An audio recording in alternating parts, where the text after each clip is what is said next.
أعوذ بالله السميع العليم من الشيطان الرجيم. بسم الله الرحمن الرحيم. الحمد لله رب العالمين، والصلاة والسلام على سيد الخلق والمرسلين سيدنا وحبيبنا محمد وعلى آله وصحبه أجمعين. اللهم لا علم لنا إلا ما علمتنا فعلمنا ما ينفعنا وانفعنا بما علمتنا وزدنا علما، وأرنا الحق حقا وارزقنا اتباعه، وأرنا الباطل باطلا وارزقنا اجتنابه، واجعلنا من الذين يستمعون القول فيتبعون أحسنه، وأدخلنا برحمتك في عبادك الصالحين، آمين. يقول النبي صلى الله عليه وسلم: ما صلى علي أحد من صلاة إلا قبلت، عليه الصلاة والسلام, which means when we are offering as-salatu ala Rasulillah, Allah will accept. So one of the most beautiful and comprehensive and very beneficial zikr is to make as-salatu ala Rasulillah. And what we do actually, we just make dua. It's a dua.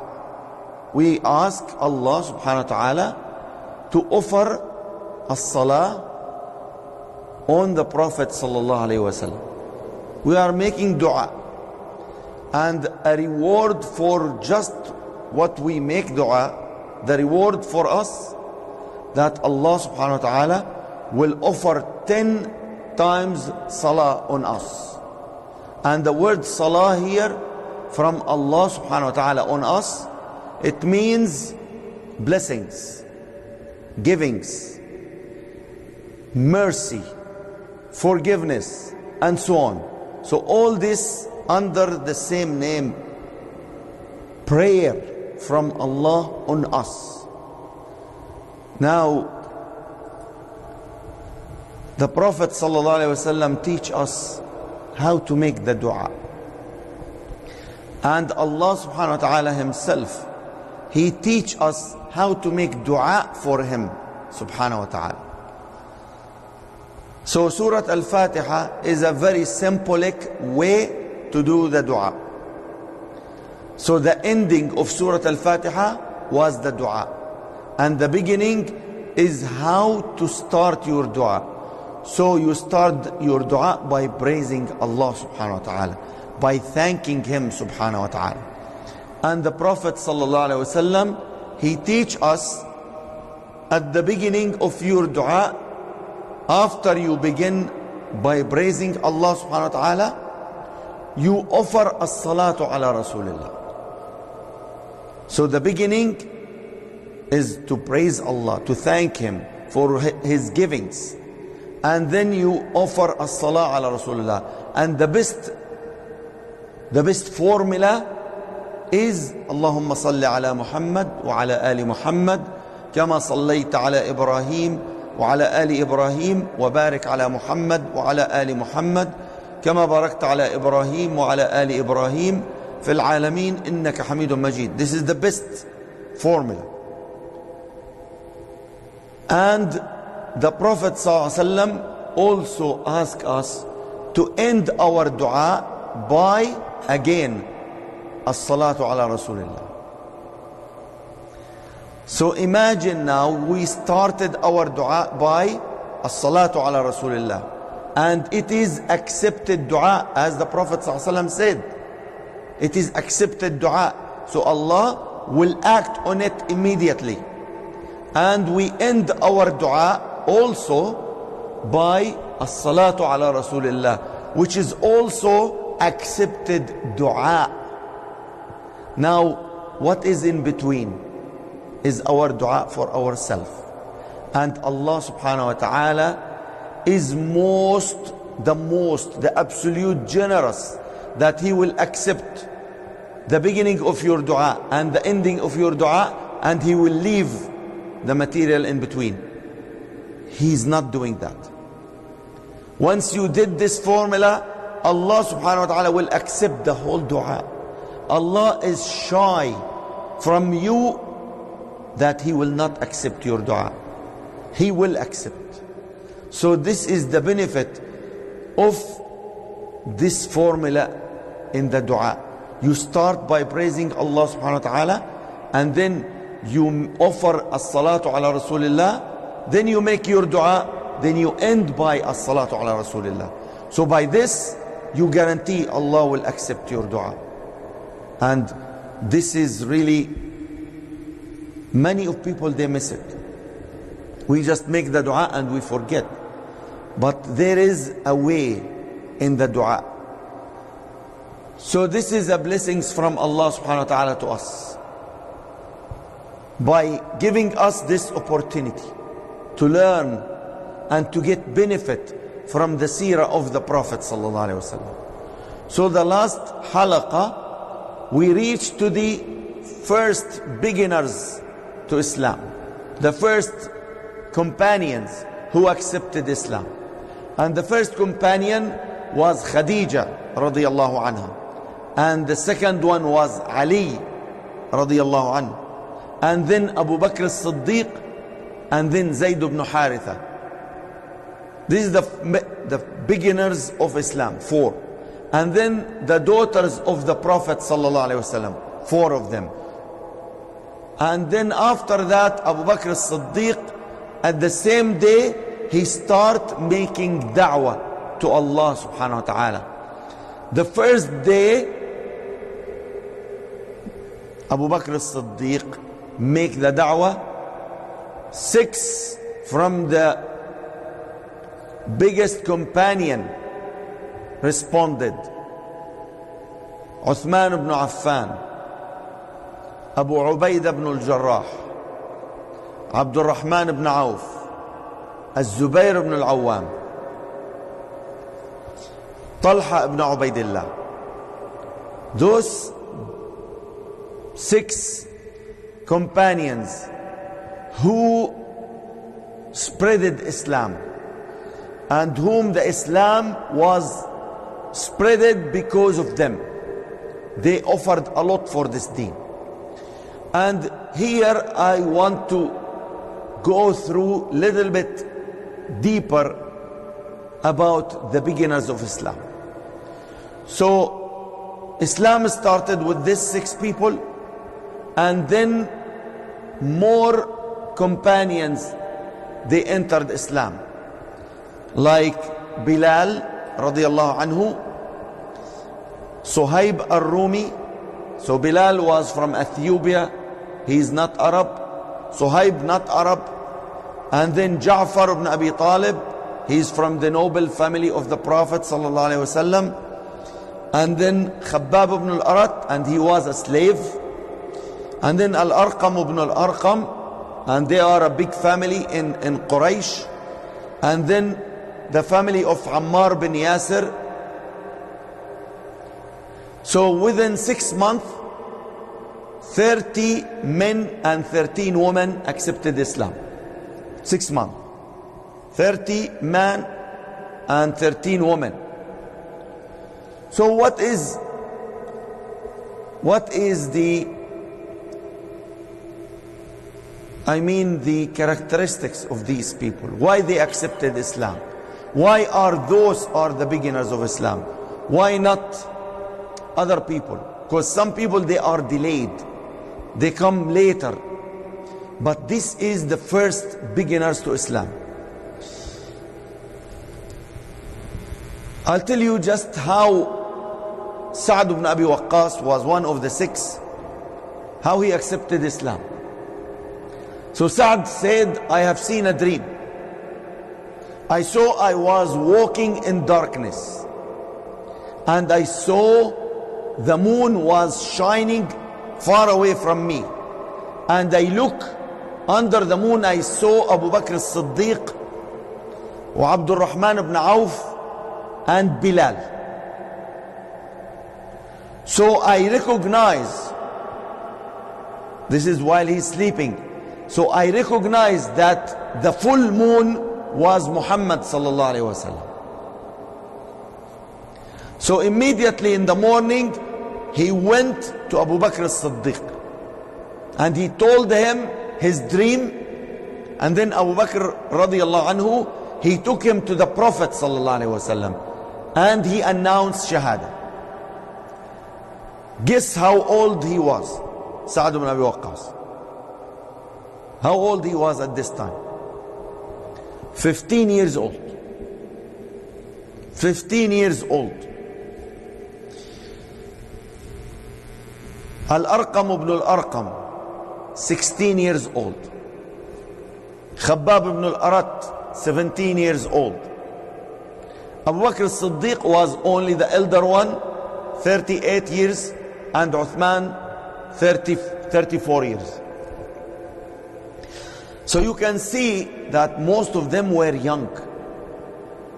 And the Prophet ﷺ, he said in his hadith that Allah subhanahu wa ta'ala has sent me with a message from him to everyone. So the youth, they accepted my message, while the senior, they reject. Many of the senior, they reject the message of Allah. So what was common between the beginners to Islam, the first comers to Islam? They were young. The second one, that most of them are from different categories, which means some of them were businessmen like Abu Bakr and Uthman and Abdurrahman ibn Auf. Some of them were slaves like Abu Bakr, like Bilal, like Khabbab ibn al-Arat. Some of them were noble in the families like Ja'far ibn Abi Talib, like Al-Arqam ibn al-Arqam. And some of them were from the poor. So they are from different categories in the society. So they are not from same level in the community. But they have something common. They have something common. Even they are different categories, but they have something common. So the common thing between them, that all of them were searching for the truth.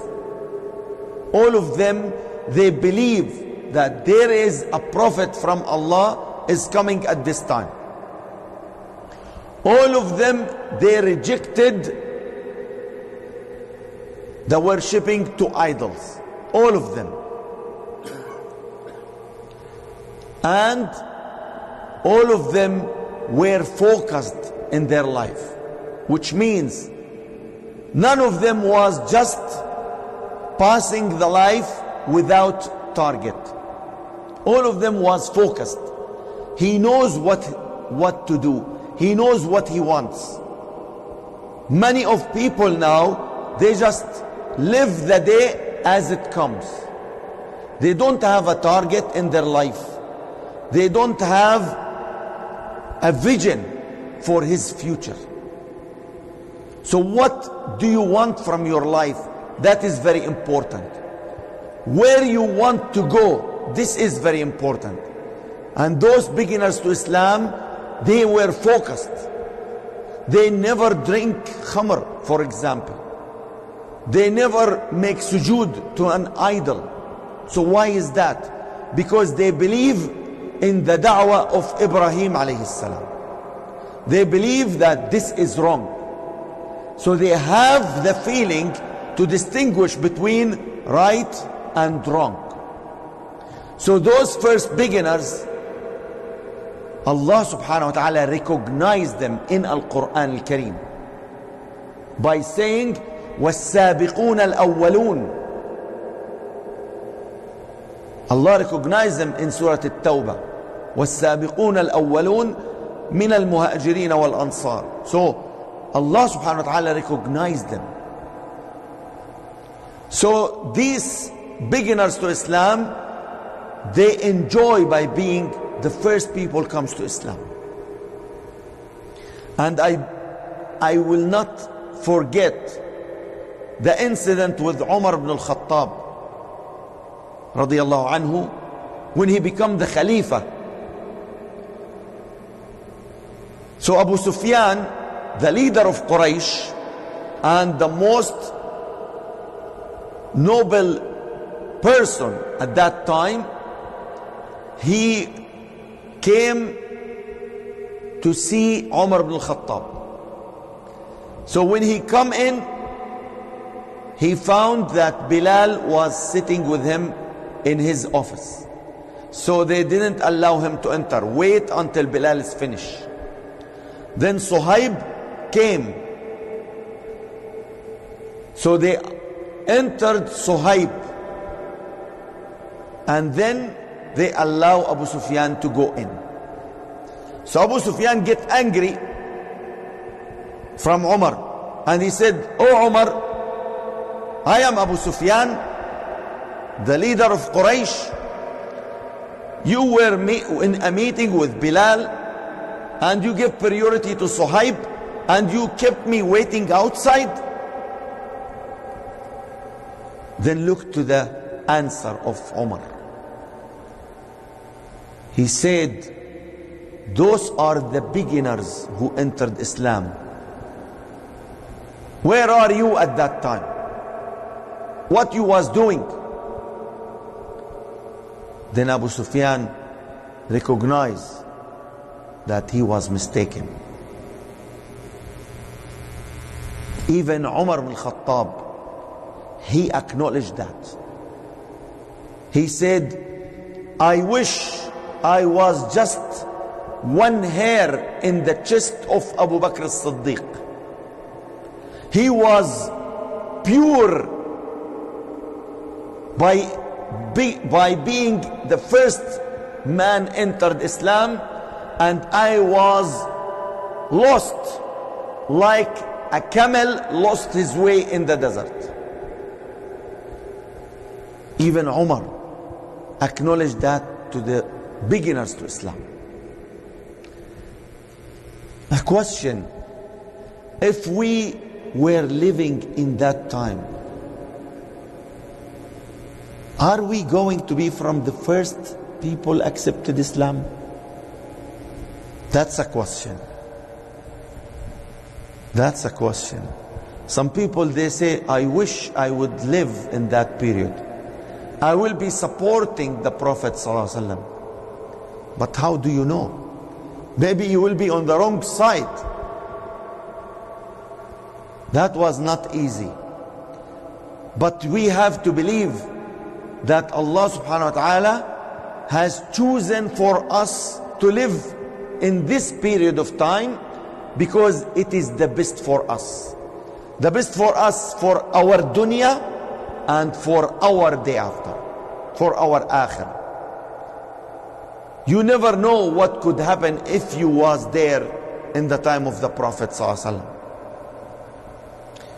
So those beginners to Islam, the Prophet ﷺ did not separate them from the community. They keep going and doing what they used to do. Who was a businessman, he continued his work. Who was a slave, he continued his work. Who was making any kind of job, he continued his job. So the Prophet ﷺ did not isolate them from the community. And the second thing, the Prophet ﷺ did not give them anything special to make them different from their community. Neither in the clothes. So they did not wear something different. They continued to wear their clothes. They were not given any password between themselves. Okay, when they meet, okay, I have a password. What's your password? Yes, you are from our gangs. There's no gangs in Islam. There's no gangs. No grouping in Islam. So they were living the normal way of life they used to live. They were not captured and they put in a hidden place or in a special, shelter. No. They continue their life as they usually do. And they have one thing more which is also common. They were unique. Those were unique persons. Unique by being initiative. They tried to do something for Islam. Like Abu Bakr as-Siddiq, the first day he brought to Islam 6 of the big companions. The first day they come to Islam. So they were unique and they were generous. They were generous. They offer their time to Islam. They offer their power and will to Islam. They offer what they own, money and property to Islam. Like Al-Arqam ibn Al-Arqam, he offered his house to be a school for teaching Islam. Abu Bakr as-Siddiq, he offered his money. And the other companions, they offered their time by making da'wah. Do you know that Khabbab ibn al-Arat, he was the reason for Umar ibn al-Khattab to enter Islam. Khabbab ibn al-Arat, he was a slave. He used to go and teach Fatima bint al-Khattab, the sister of Umar, teach her and her husband Sa'id ibn Amir radiyallahu anhuma. He teach them Quran. When Umar came in and he heard the Quran recited in his sister's house, Khabbab al-Arat, the slave, he was not scared. And the last one which I want to clear it, that the da'wah to Allah was not secret. Many of the book of the Seerah, they said the first 3 years of the da'wah of the Prophet was secret, which is wrong. Was not secret. And they have a proof. If something happened in a small village now, in a small town, anything could happen. Immediately within hours, the whole village will know about it. And the same thing applied at that time in Quraysh time. Talha ibn Ubaidillah said, he said, I was 15 years old and I went with my father for a business in Sham, in Syria. So while I was there was a priest. He was coming and asking,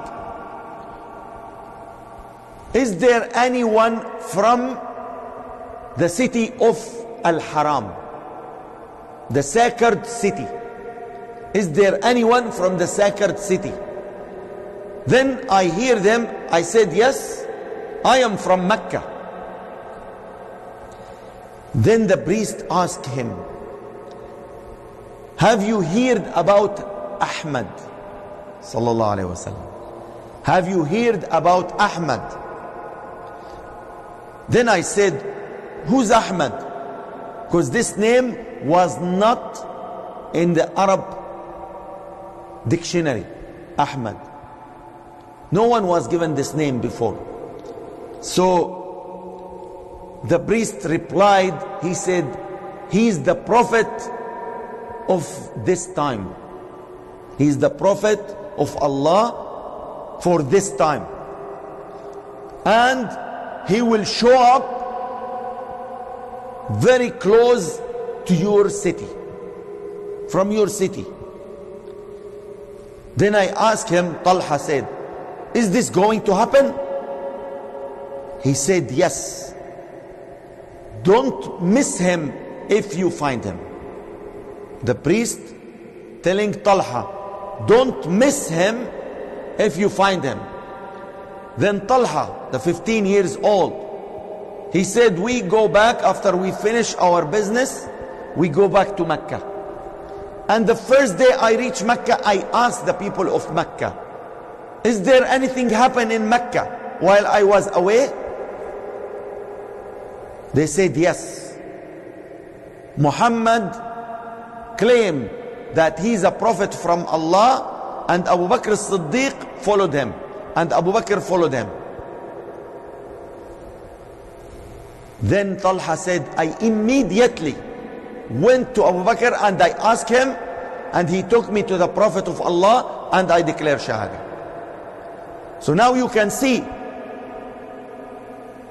the da'wah of the Prophet was not secret.